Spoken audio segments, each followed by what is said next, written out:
everyone. It's your girl, Marcy Thomas, and I'm back with you for another episode of the BGC Book Club. So please come on in the room. Come on in the room.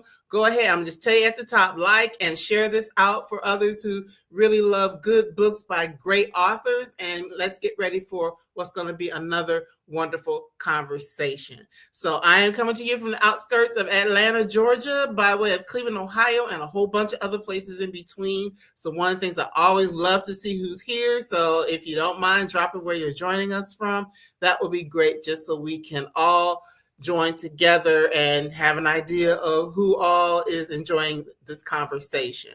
So I am excited to have back with us again a guest that we've had here a couple of times, actually, that is here to talk about her new book, Something in the Water. Look at that cover. I love that cover there. So we're going to get into what it's all about. Our special guest is Phyllis R. Dixon, who is also the author of the novels A Taste for More, Intermission, Down Home Blues, 40 Acres, and of course, Something in the Water. She is also a contributor to Chicken Soup for the African American Women's Soul. And her book Intermission was selected for the 2023 Richard Wright Award Fiction by the Memphis Public Library. A native of Milwaukee, Wisconsin, she has lived in Texas and Arkansas and now resides in Memphis. She is a former bank regulator and has also owned a bookstore. A member of Delta Sigma Theta, she is a former board member of Greater Memphis YWCA. And when she's not reading or writing, she enjoys sports, classic movies, and one of my favorite things, chocolate. So without any further delay, let's welcome Phyllis R. Dixon back to BGC Book Club. Welcome back, Phyllis. Well, thank you. Hello. Thanks for having me. Oh, yes, it's an honor, always an honor to have you here joining us from Memphis, which I've never visited, so I need to come and see you sometime in person. Yes. So Something in the Water has been out for a few weeks now. So how does it feel to have just 1 week? 1 week. Oh, wow. I guess because I got it early, it feels like a few weeks. It's been out for 1 week now, so it's a brand new book, baby. Yes. So how does it feel to have this particular work out in the world? It's a book has such a long gestation period that by the time it comes out, you're kind of like, oh, especially because most of the, at least lately, I've been working on the next book. Right. But I'm very excited for this book. And one thing in particular about this book just really reinforces my belief in the divine and having your steps ordered. Because when I started writing this book, climate change and global warming and all that stuff has, been around, but now it seems like we're really seeing the effects with wildfires. And actually I'm in Wisconsin right now, visiting my mom. And that's kind of one of the last places you would expect to feel the impact of wildfires, but it's smoky outside. It looks foggy. It smells like people are burning wood in the wintertime or something because of the Canadian wildfires. So because of climate change, and then also because of the cutbacks that we're experiencing under the current administration. Yes. So EPA, Environmental Protection Agency. And so, there's so much other stuff is in the headlines that what's happening with EPA and the Park Service and Forest Service and all that is kind of, considered kind of minor. It's not really making the news, but it is very important. 5-10 years from now, when you wonder what happened to our water, well, this is what happened. So, and all of that is very timely for this time, for such a time as this, I guess is a good way to put it. Absolutely. And I was thinking about that as I was reading the book, and we're going to get into what the book is about here in a few moments. But as I was reading it, I was thinking about that. I'm like, wow, the authors, you specifically in this case, had a little bit prophetic, just some of the things of thinking about how things can happen that do affect us environmentally and things like that. So it's like, wow. So first, I do want to ask you to give us a little bit of what your inspiration was for Something in the Water, because it is a little bit different from some of the other books that you've written before that we've talked about in the past. So what was it that inspired you to want to tell this particular story? And then we can kind of dive into what the story is about. Okay. Well, actually, it's a combination of two ideas that I was working on. And one of them was a story about a family that's dealing with a son that has an addiction. So in Mm-hmm. this story, the son has an opioid addiction. And so that's part of the storyline. And then also in 2022, um, we had a very bad ice storm in Memphis, and I was without running water for 9 days. Mm-hmm. And so that was just horrific. And actually, I ended up going to a hotel. Thank Well, goodness I had hotel points. So I ended up going to a hotel. But again, I was thinking, well, what about people that, don't have points? And then mm, plus, while I was there, what they did, they raised the rates. Because of my course. first night, it was regular. And by the time, midway through, it was like $300 a night, which is just for a regular, Hampton Inn or something. So Mm-hmm. that happened. In addition, in 2022, there was increased emphasis on water issues that happened in Jackson, Mississippi. And Mm-hmm. so we get a lot of Jackson news in Memphis. And that's nothing new. They've had water issues for a long time. But at this time, it made national news. So Mm-hmm. that happened. And in addition to, you know, a while ago, Flint, and Right. kind of Right. forgotten about that, that has still been ongoing.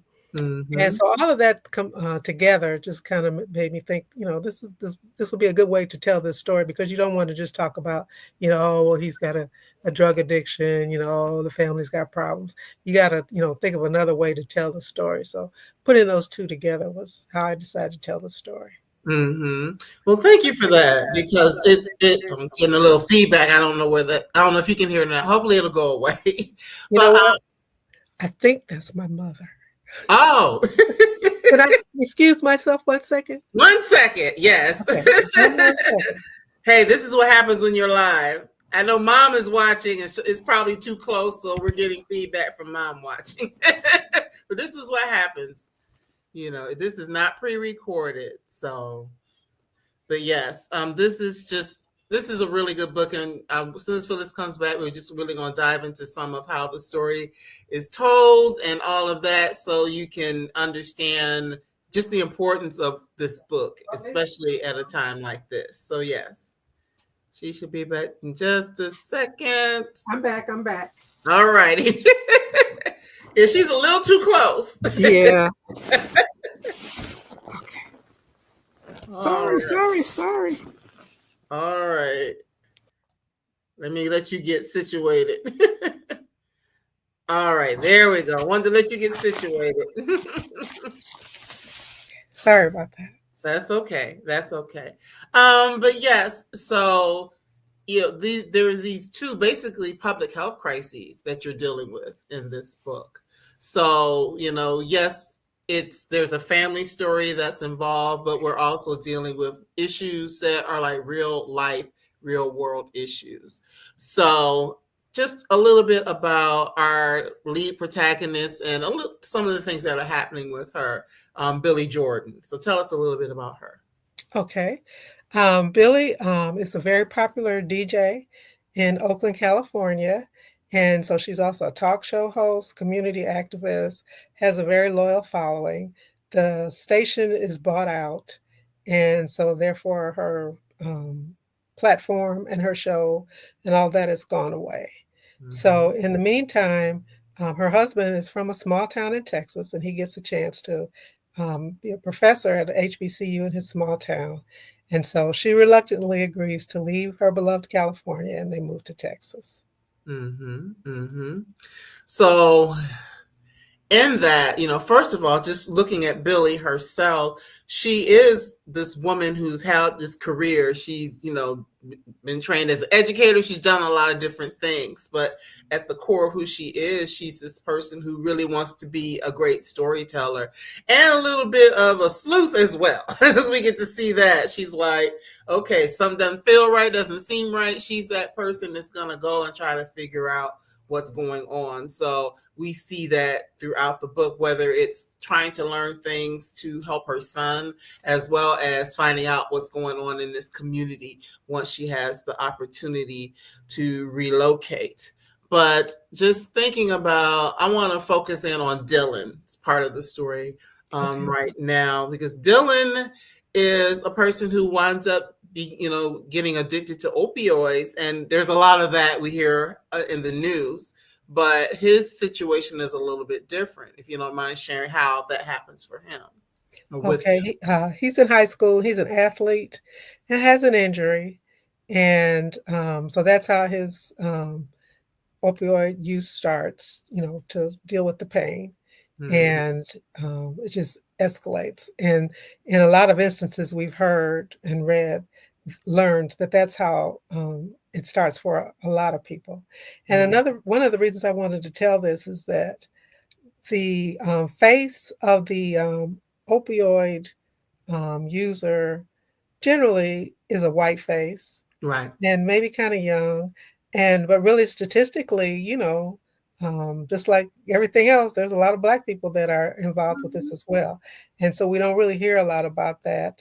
And so that was one of the reasons that I wanted to particularly, tell this story. And it is, just to let people know, because people might have all these ideas if they don't know someone who's been through it, or maybe haven't watched enough news stories, whatever the case may be, that they might just think that people, they just want to go out here and get high and use drugs. But in some cases that might be it. But in this case, it's something that he's hurt, so he needs it, and then there becomes a dependency on it. Right. And a lot of times what happens, they start with the prescription drugs, and then once they don't, they're off the prescriptions or can't get them, then that's where the fentanyl comes in and the heroin. So actually heroin is actually cheaper than the, prescriptions. So that's why we've been seeing, we meaning the country, seeing an increase in heroin usage, and also, the big concern about fentanyl trafficking. And it's interesting because I'm a part of this group that every now and again I will get these surveys, and they ask about, okay, if there are people in your community that may have these addictions or whatever, how do you feel about having safe, not safe houses, but how do you feel about them having places in your community where they can come and get the services that they need and stuff like that? Because I'm sure a lot of people feel a way about that because they're looking at the fact that, the drug use and maybe sometimes other things that escalate when people are trying to get their drugs. And we do see some of that in this book as well. Right. That not in my backyard. Right. Yeah. So I get those every now and again. So I always have to think about that. Like how do I feel, or how do folks feel about that?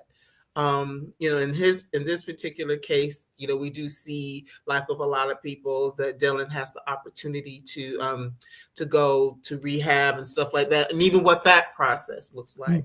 So for you, in researching and kind of deciding how to tell, that particular aspect of the story, were there a lot of things that you read, or did you talk to people to see kind of what happens in these facilities, or how did you kind of flesh that part of the story out? A combination of, people that I know, combination of research, combination. I, as you mentioned, was a former board member for the YWCA in Memphis. And while our primary task was domestic violence, drug usage was also played a big part in our services and what we did. So a combination of all of that, I would say. And for those of us, out here, it is a lot of food for thought to think of, what would we do? How can we support? How does it impact a family who may, want to get their child or their loved one the best services? And, what does that cost? What does it cost, financially, and what does it cost otherwise? Right. Because, in most instances, health insurance doesn't pay for it. Or if they do pay, it might be, a few weeks one time, and that's it. So a lot of times individuals have to get on wait lists to, to get help. In my book, Intermission, there was a character, and in her instance, it was crack. And when she decided she wanted to get clean, but then when she go to it's not a halfway house, whatever they call it. It's like, well, we don't have any beds now. We'll have some beds on the 23rd. Well, heck, by then you got high 50 million times between now and then. Right. So that's one of the things that happen. And advocates, that's what they say, that as a society, we should put more dollars into prevention and the medical aspect rather than incarceration. And that Mm, is one thing that I learned that what's different with the opioid is that, like, with the crack epidemic, as they called mhm. it, that was the solution. The three strikes you're out, lock Right. them up, all of that. We know all about the, differences in the prosecution for powder versus crack cocaine and all that. So now with the opioid, now it's a health crisis. It's an Mhm. epidemic. It's not a what did they call it back then? I forget now what the word was, but it's a more pleasant word. I guess it's Right. easier on the word, not making them criminalized. I guess that's what I'm trying Right. to say. And Right. so, and one of the things that I learned is now with the opioid crisis, yeah, that's what I was looking for, crisis. The primary way that it has been treated by society is to, like I said, have places where people can go to get help and treating it as a medical issue. So with the Mhm. Narcan and all of that, and actually that seems to be working because I think it peaked in 2022, maybe, the number of opioid deaths. And so it's come down every year since then. Now it's still high and it's still too many, Right. but we as a society have learned that that is a better way to treat people, which from a medical point of view, rather than criminalizing.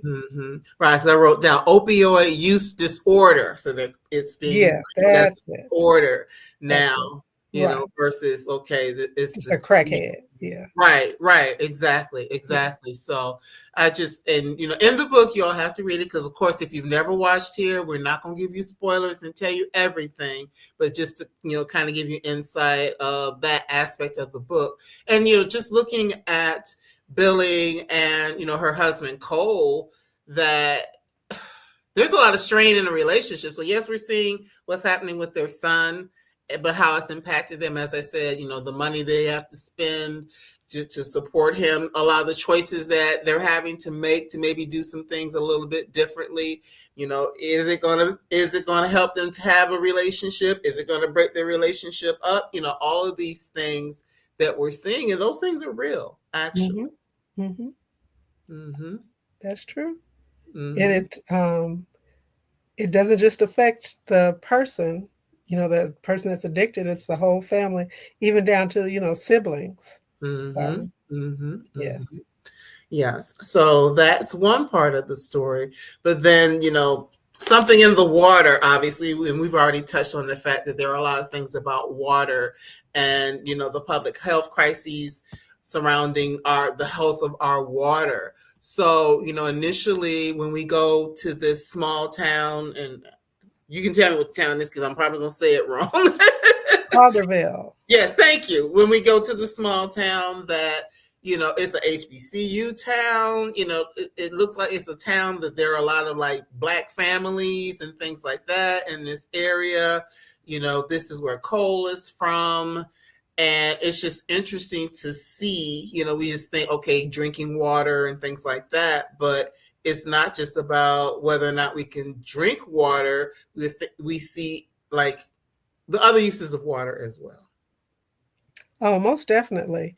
And one of the things that was interesting in my research, I discovered a town, well, I shouldn't say discovered, learned about a town called Sand Branch in Texas that is 12 Mhm. miles from downtown Dallas. So it's in Dallas County, and it has never had running water to this Mm, day.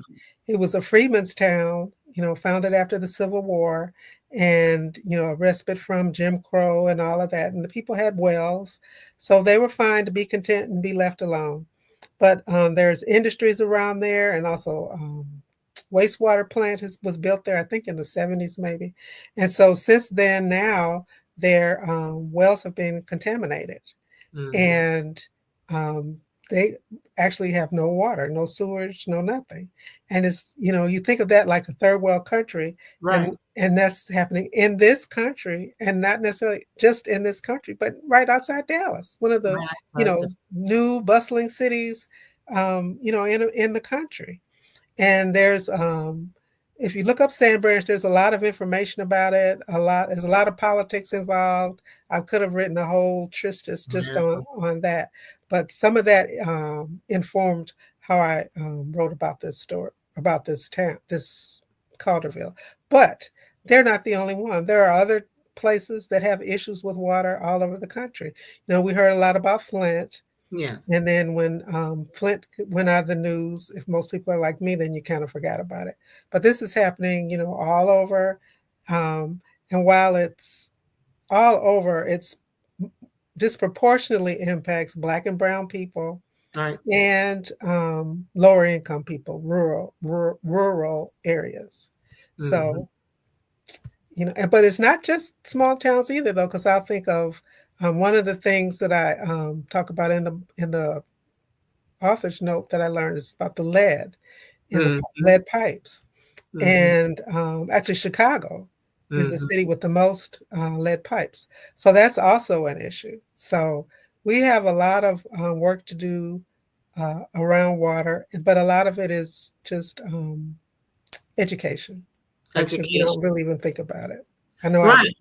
Right. A lot of us really don't think about that because you do think like we've seen videos or heard stories of like the women in Africa, our African sisters having to go walk miles and miles to go to a stream to get a bucket that a bowl of water that they carry on their head to take home to do what they need to do to wash clothes and to wash their bodies and to prepare food and all that kind of stuff. And so, no, it might not show up the same way for us here, but people are still struggling in some areas with that same type of issue. And a few years ago, Atlanta had a lot of water main breaks too. I probably wasn't here at the time, but yeah. In the central city, yeah. And a lot of that is just because our infrastructure is old, so it needs to be updated. But, that all that costs money. All of that stuff costs money. And so yes, I'm sorry, go ahead. Oh, I probably shouldn't even say this. I was going to say we'd rather give tax cuts to the rich than improve our water systems. You have to tell the truth, shame the devil. But yes, but I mean, and we see this, some things that are happening in this story kind of allude to those sorts of things that sometimes there are people, it's not always that there isn't money available. It's like what's happening with the money that is available to support some of these systems and all of that. So what I love about Billie, first of all, it's like she comes into this town from LA or, from California. It's Oakland. She comes into town from Oakland. And so she's this California city girl. And now she's living in this small town with her husband that it's like a lot of things feel really kind of backwards to her because she's used to being in the big city and having all, the benefits of that. But, because of the person that she is, where there might be things that other people are just kind of, it's just the way that it is. She's like, no. So I like that about her character. And that I agree. That way. Yes. And sometimes there's so much going on that sometimes, you have enough going on just in your day-to-day living. So it's like, I can't be, trying to march and fight City Hall and all of that. But one of the things I like is Alice Walker.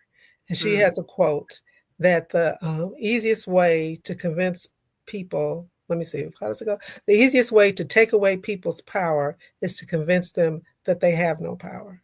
Right. And so that's what's happened in a lot of instances. That is so true. We can't do anything, so why bother? Right. And it's also because Billie, she was in one place. We already stated that the radio station at home, she's no longer working there. She has to go and find work, just all these different things that she has to do in this new place. But yet she's also this woman who's very vocal. She is that person that wants to stand up. She is that person that wants to rock her natural hair, just all these things that she's a sister and she's going to stand up for things, and how other people may try to tell her that, maybe you need to calm down or, you shouldn't do this. You shouldn't do that. Exactly. One of the quotes in the book, she's trying to, I think it's her mother-in-law, somebody she's trying to talk to about the situation. And she's like, child, I don't have time to go mess with them white people. Mm-hmm. So, Mm-hmm. a lot of times people just, it's always been like this, we just deal with it is what it is. It It is what doesn't it have to be that way though. and it doesn't have to be that way. But with her being a vocal person and getting out in the community, working with some students and just encountering a lot of people throughout the community, even though this isn't her home, she begins to feel a sense of responsibility as well, because it's not her original home, but now it is, so she It's, cares about yes, yes. And in particularly being connected with the university. it. So I Mm-hmm. think that impacts her greatly as well because she attended Berkeley. And again, like you said, Oakland, a large city. And here she's in a small town. So it's not just the people that are there, but the students that are there who've come from other places as well. So that Mm-hmm. really, she feels a sense of responsibility for them as well. Mm-hmm. And we get to see the cost of what it is, personally and professionally, because when people see you as a troublemaker, the rabble rouser, what does that really mean? And how is it going, are people going to appreciate what you're doing, or are they going to not like what you're doing? Well, exactly. And a perfect example of that is probably Colin Kaepernick, you know. Yes. So, yeah, sometimes it's easier to be quiet. Mm-hmm. Yeah, there's a big price to pay Hmm. oftentimes when you do choose to speak out. So, just really leaning into the whole thing of like what happens with our water and our communities. And I do want to share a book real quick with someone that I talked to last year before, because you were talking about climate change. This is something I suggest that you all would read as kind of a companion, and it's Before the Streetlights Come On. Hmm. Heather McTeer Tony, and it's about Black America's urgent call for climate solutions. Wow. So I Okay. immediately thought of this book because even though she's talking about different types of climate change and things like that, it talks about like water. It talks about, there being places in the country where there may be plants or different things like that are spilling chemicals into the ground or into the water supply, like you talked about, some of the things that were happening, in your hometown or where you're currently living in Memphis and all of that, and how there is a tendency for people that if it's a Black or brown or a community of color, that they don't see a problem with doing that. Exactly. One of the things that also happened in Memphis I think this might have been 2020, but from there to 2022, there was they were going to build a gas pipeline that would have come directly through South Memphis, which is predominantly Black area, lower income. And when they went through the notes, one of the things that it said in the notes was that this is the path of least resistance. And it Mm, had already been approved and everything. And as happens often, sometimes we don't find out about things for whatever reason until it's already a done deal. But in mm, this instance, the community said no, and there were a lot of meetings. We got a lot of national attention, mhm, and Al Gore was very involved, Danny Glover, Jane Fonda. There was a lot of national attention, and they were able to get it blocked. So you mm. think, wow, yay, there Right. is hope for the little guy. But then the Tennessee state legislature passed a law that said that one county, if a pipeline, or I forget how they worded it, um, project was coming through more than one county, then one county couldn't block it. So Mm, basically, it's kind of like, okay, you won the battle, but we got you next time. So but for that one, at least, they were able to stop the Byhalia. That was the name of the Byhalia pipeline.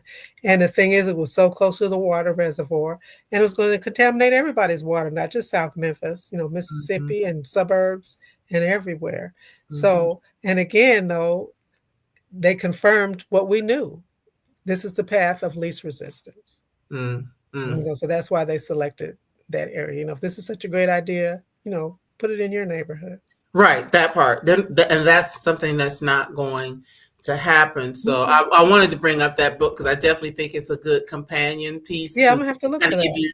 give you the history of this. Isn't anything new. This has been going on for a long time. Yes. Even like in certain areas where there might be projects, for example, that they're going to be next to a chemical plant or something like that. Oh yeah. Where when we start thinking about the impact on our health, then some of the things that we might be dealing with, whether it's higher rates of asthma or whatever it is that the folks in the Black community are dealing with, a lot of times it's because of things that are happening in the environment that are Exactly. impacting us. Exactly. And something else that's going on in Memphis, they are, well, I shouldn't say they are, they have um, converted a empty facility into a supercomputer that's owned by XAI, Musk's company.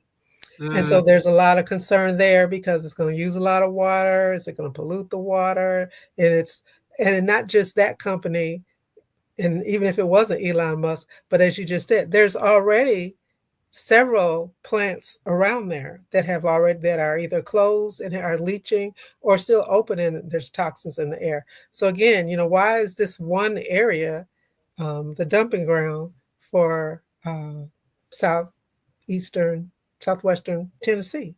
mhm. And again, like we just said, it's people of color. Like Lake Charles, Louisiana is another one that has a lot of pollution and, with the oil refineries and all of that. So environmental justice is, as you just said, it's been going on a long time. Injustice has been going on a long time.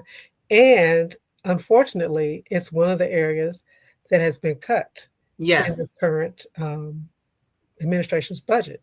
But one thing that I have been pleased to learn in doing this, there are a lot of people that are in this space doing this Yes. work that Yeah. I was not even aware of. The NAACP has a whole environmental justice unit. As part of my research, I came across a group called Young, Gifted, and Green, I love that. and and that's what they do. She's got started. They started out of Flint, but now they have a national footprint. There's another one called Black Girl Environment something.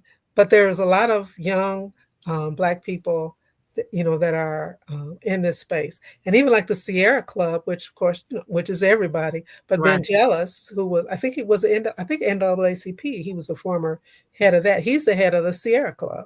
Oh So wow. there are a lot of people that are working in this space. So Mhm. there is hope. There is hope. There is hope.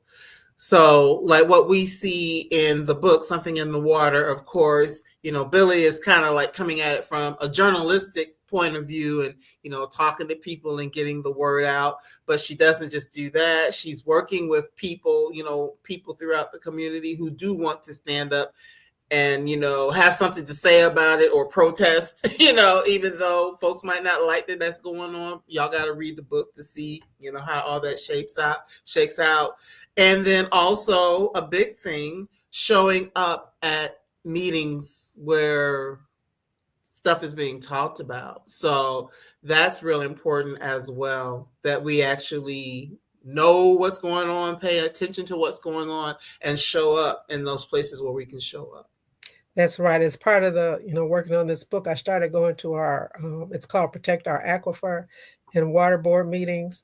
And there might be a dozen people that Mm-hmm. are there. It's not really a big audience, although they are on Facebook Live.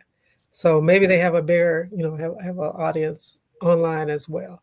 But, and back to the musts thing, um, as I said, a lot of that was already in place by the time many people in the community found out about it. Yeah. But a part of that also, though, is because we're not at the meetings. Now, on the flip side, that's what we pay our elected officials to do.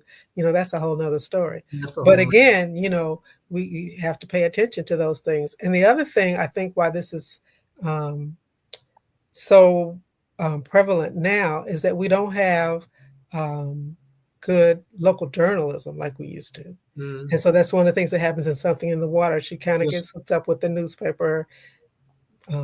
Maybe she does, maybe she doesn't. You can read about that. But that's one of the things that has also happened. So we don't, like I know the Memphis paper, most of it is just a regurgitation of USA Today. It's not really necessarily Wow. that local. So that's a big thing that has happened as well. So I think that's why we're not as informed as we used to be. And even the radio, you know, I love Steve Harvey, but a lot of our radio is syndicated. So Right. we don't get local news. Right.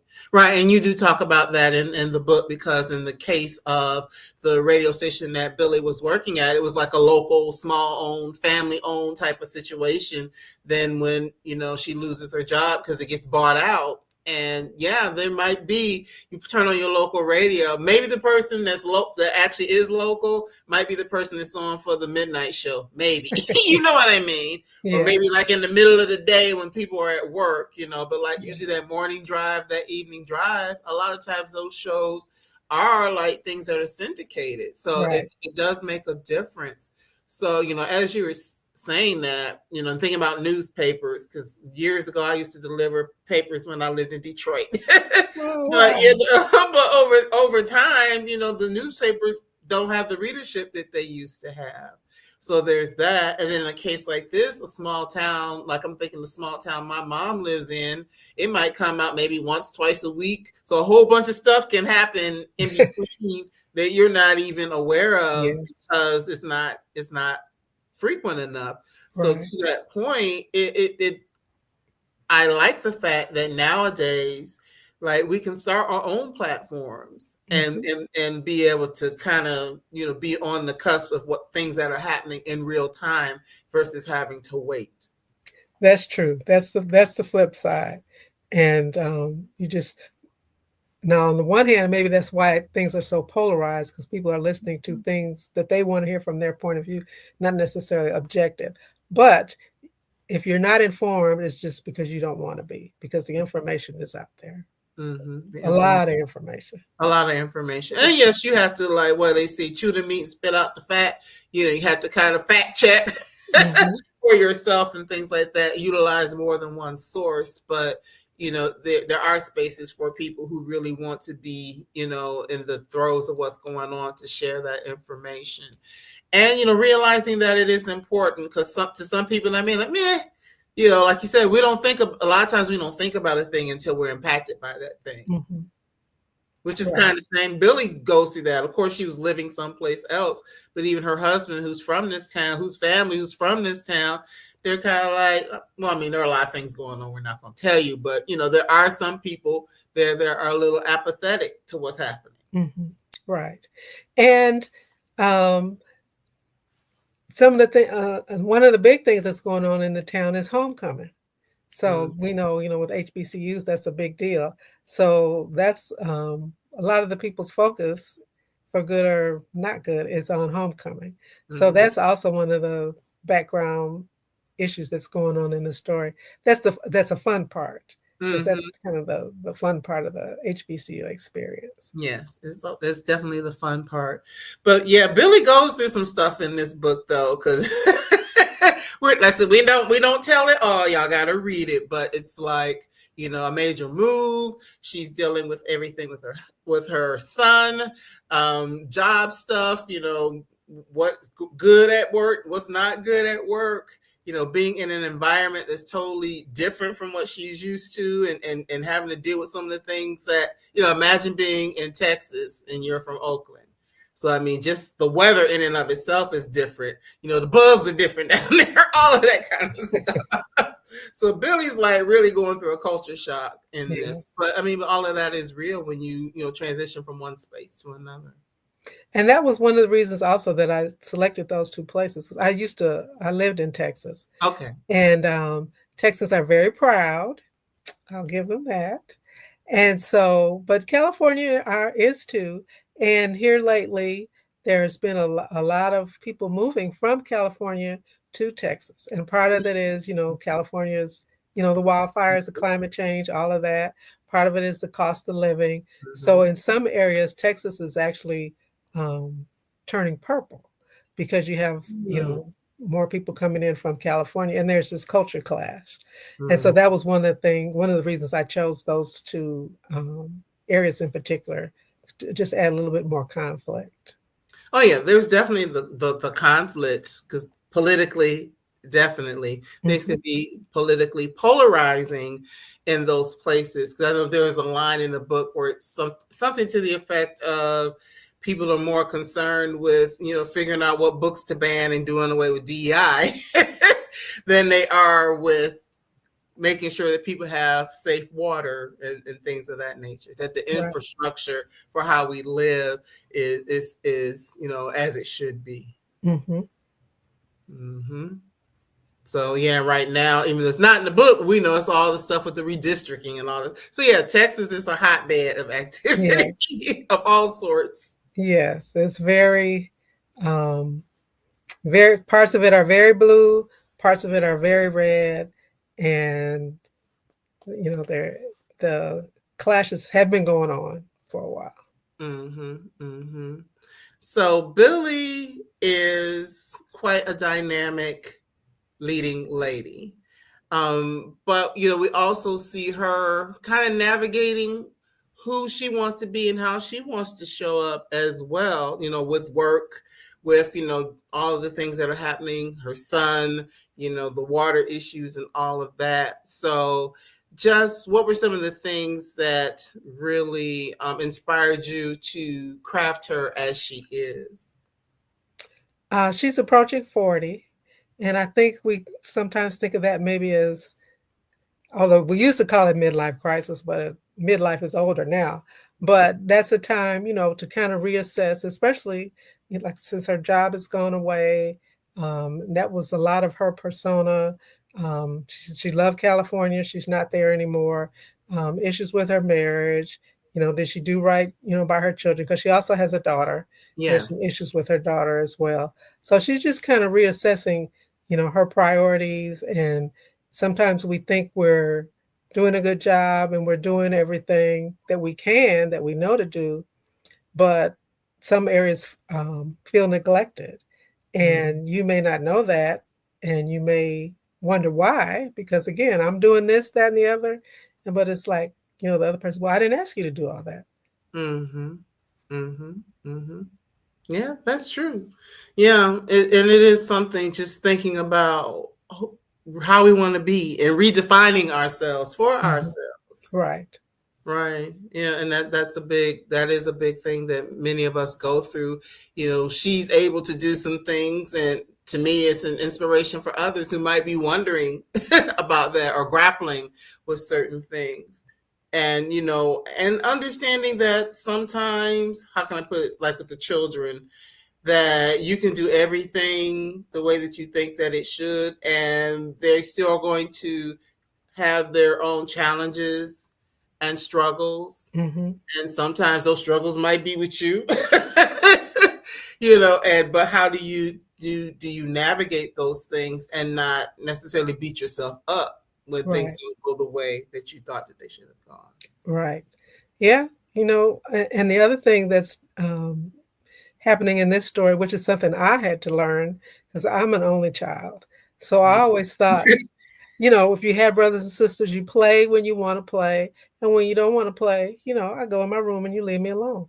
Well, when my kids were coming and they would start, I was like, what is going on? Why are you arguing and fighting? Just, leave each other alone, just like that famous scene on the Bill Cosby show. He's touching me, and Mm-hmm. all of that. So that's one of the things that she's dealing with because her two children are very, very different. Very, very And different. sometimes you wonder, how could these individuals be raised in the same household and be so different?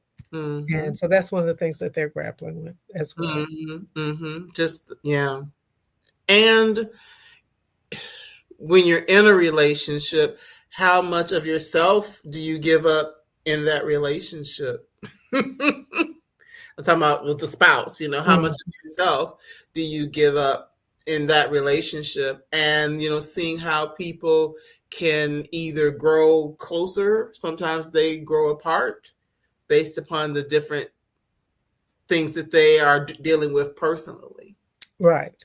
And her job loss is a big test for them. The move is a big test for them, but there's some other things that's going on as well that's a big test for them. Mm-hmm. So a lot of tests, and do you pass or do you fail? And Yeah, what does it mean to pass or fail, right? that's right. That's Right, right. right. So it's just really, I really enjoyed reading this, and there are a lot of like twists and turns and things that you might not expect. And we really see Billy, as I said, dealing with a lot of stuff. But by the time we get to the end of the story, I really like seeing how life shakes up for her, and those that she loves, even through through the trials and tribulations. But I know it sounds heavy because we're talking about like an opioid crisis, and we're also talking about these water crises. But there are, places of levity. There are, times where we see her connect with her family and things like that. That, there's some spaces that are lighthearted as well. Right.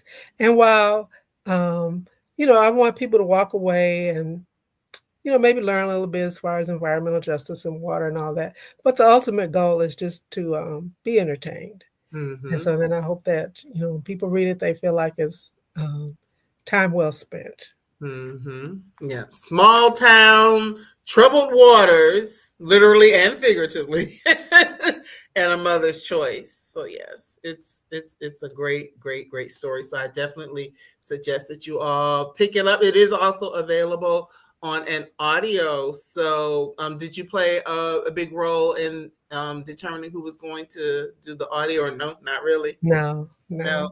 Okay. Because I read some and I listened to some. Sometimes I have to do that just Mhm. because life be lifing. So, Right. but the narrator did do a good job. She Well, did. yes, she's very, she does a lot of different, well, Kensington and other publishers as well. So she's one of the very well known. Well, she said, yes, every author's goal, time well spent. Yes, absolutely, absolutely. Hey, Jean, how are you doing? But yes, it was definitely a good story. I learned a lot. And Okay. just some things to really think about. Yes, things to think about, but it doesn't feel preachy because I mean it's Mhm. real stuff that is happening, Right. and maybe that we don't take the time to dive deeper. So I know that you're not here to tell us what to do per se, but I do have to ask you, what, if anything, would you suggest to us, as laypersons out here who may want to be more involved in, whether it be things with the opioid crisis and how we can help there, or in these environmental type of issues, which are both of these are public health issues. Mhm. So what, if anything, can we do to be more involved or to have our voices heard? Well, as far as the opioids, like I said, that's a very heavy subject, and it's not the main thrust of the book, but I didn't want to give it a short shrift. So the what I would say about that is just to be aware of services that can help people. Mm-hmm. The tactic that society, I guess, is using now as far as treating it as a mental, not a mental, but a health issue, I think has, the statistics prove that that's been effective. So let's just, continue to do that, but then also, pay attention to, our loved ones and what's going on with that. Now, as far as the water and the whole environmental justice, I would say that again, we need to pay attention because a lot of times things have already been passed and approved and are in place by the time we find out about it. Now, everybody's, got things to do. You don't have time to go to all these board meetings and all of that. But, dial into your representative sometimes, see what they're doing. The NAACP, as I said, they have an environmental justice unit. Join them, help them, with your membership, help them do the work. There's I guess that would be the theme, in addition to being entertained, that one person can make a difference. One person. So you can't do everything, but you can do something. So just kind of try to get in where you fit in. If you're in a sorority or fraternity, maybe they do some environmental justice type work, and Mhm. just be aware that just because it's not on your block or in your zip code, you will be impacted. Right, right. You're right about that. Because a lot of times people don't care until it impacts them personally. Mhm. But as you said, I'm thinking like the wildfires in California, for example, that impacted a whole lot of other people besides the people who had like the very direct impact. You know, at the Right. top of this, you started talking about the air quality where you are right now, you know, at Mm-hmm. home in Wisconsin for something that's happening in Canada, but it's Mm-hmm. impacting you. And so it's not just us in the here and now, but also thinking about, hey, this is the only earth we got. We're not going to get another one. That's right. And thinking about not just us, but those who are going to come behind us. And, you know, as Black people, we've always had a connection to the earth. Always Mm-hmm. have, always will, whether you realize it or not. So, you know, what can we do to help to preserve different things or to make sure that people are hearing about the things that we're being challenged by, and we're not just accepting the status quo, but we're actually saying things or speaking out or being mindful of who's voting for what so we can decide whether we're going to vote for them. There you go. That's it. Voting matters. Voting matters. Voting matters. And, you know, and speaking up in whatever way you can, writing a letter, a phone call, an email, whatever the case may be. So yes. Phyllis, I thank you so much for this book in particular because it's really good. It's a lot of food for thought and talking about some very important issues. But one thing I do know that oftentimes when an author has a book out, they are also working on some other things. So if there's anything you can tell us about what you're working on, that would be great. If not, if it's top secret, that's okay too. It's not top secret, but it's not coming out till 2027. Oh, okay. So I'm Okay. still working on it. I'll just say it's related to music. Related to music. Okay. Okay. Well, that's good. So I know you love music from our Mhm. last time that we talked and we did, because I think the last time we talked, no, I think intermission was the first time we talked. A Taste for More was the second time. But I Mhm. do know that you love music. So I'll be good. I'll be happy to see you talking about that. Now, for something in the water, since it is just a baby, not even a week old yet, well, just at a week old, are there any Mhm. places or spaces that you are going to be coming up in the weeks ahead? Any place you want to be that maybe somebody can hear and say, hey, let me invite her? You know, just let us know that. Let's see, the 23rd of this month, I'll be in Gulfport, Mississippi. And then in September 20th to 21st, I'll be at Tulsa and Little Rock. And then in October, I'll be in Fairfax, Virginia for the Fall for the Book.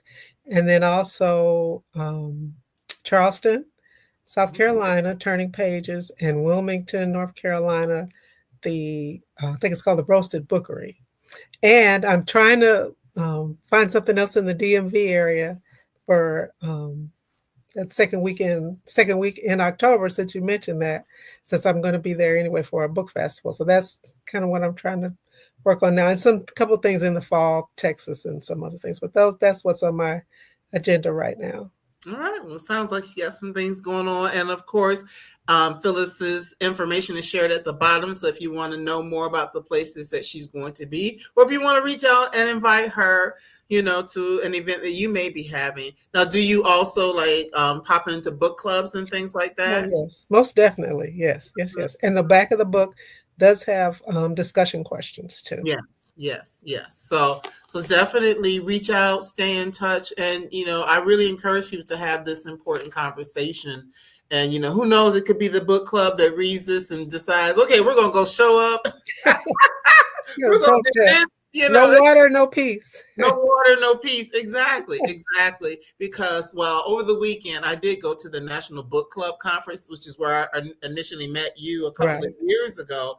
And one of the things that they do every year is give away like recognition to book clubs who don't just read books, but actually get out and do community service and things like that. So Mm. definitely, you know, this could be a book that sparks some ideas for those of you who have book clubs who like to take things off the page and, you know, into the community. So I think that's great. One last thing I want to ask you, because you did used to own a bookstore. What type of things would you encourage people to do in terms of supporting independent bookstores? Just use them. I know Amazon is easy. It's very convenient. It's generally the shipping is cheap, if not free. And I use Amazon too. But just spread your money around. If there's an independent store in your area or a black-owned store, and really it's the independent or black-owned store doesn't even necessarily have to be in your area because you can, use them online. So just spread your money around. That helps the stores, and then those stores can reach out to authors that maybe haven't, made the New York Times list yet or haven't had, movies and things like that yet. But that kind of helps us have a pipeline so that people that want to get started, people that are building their career, that those bookstores are very important in the lifeline of Black authors, and we really need them. And like I said, not just selling just Black-owned bookstores, just independent bookstores in general. Because while I love Barnes and Noble, I do things with them too. We don't want our selection to be limited to, a handful of people that decide what's going to be for sale and what's not going to be for sale. And that's particularly important now, again, because another one of the things, try not to be political, but another one of the things that's being impacted under this administration is the library funding. Yes. And museum funding has been cut drastically. And particularly in small towns and rural areas, federal dollars is a large part of their budget. So, it's all of that's very important. Voting is important, and support your independent bookstore. And Jean, also indie bookstores know their readers. So important regarding book recommendations as well as what's on their shelves. Absolutely. Yes.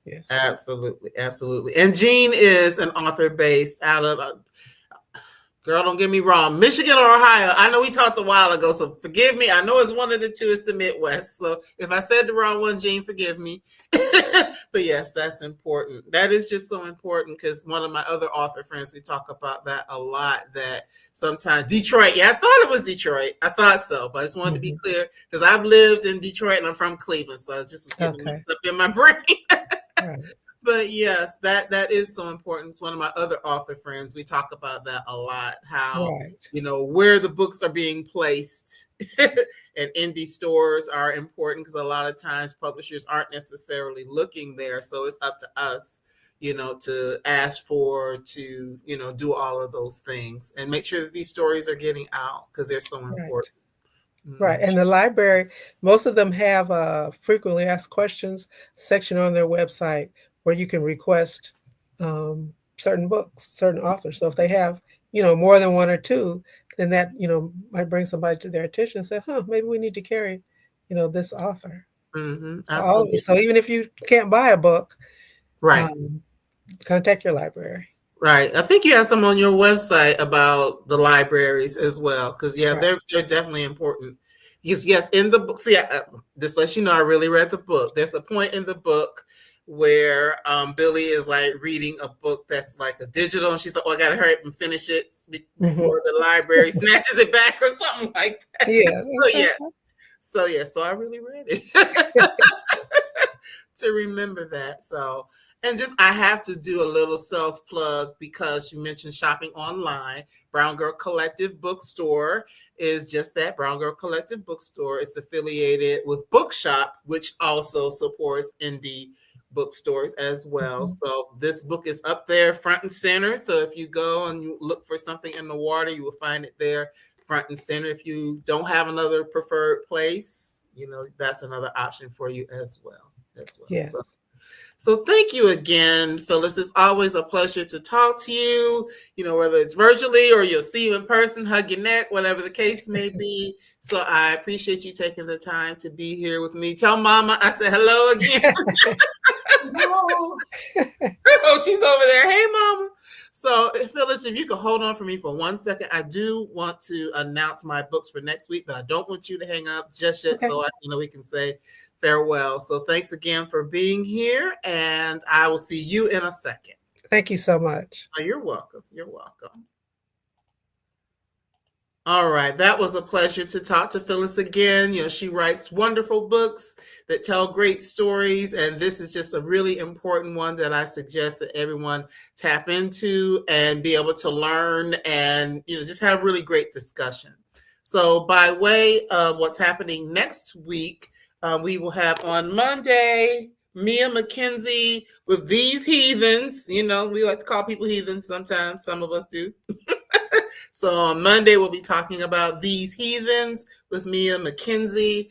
And then on Wednesday, we will have Ebony Liddell, the book that she edited, You've Got a Place Here Too, which is an anthology of Black love stories set at HBCUs. We're going to talk about Black love and HBCUs, which this book tonight had an HBCU in it. So there's that. And actually next week, you get an extra episode on Thursday of next week. We're going to actually talk about a children's book, believe it or not.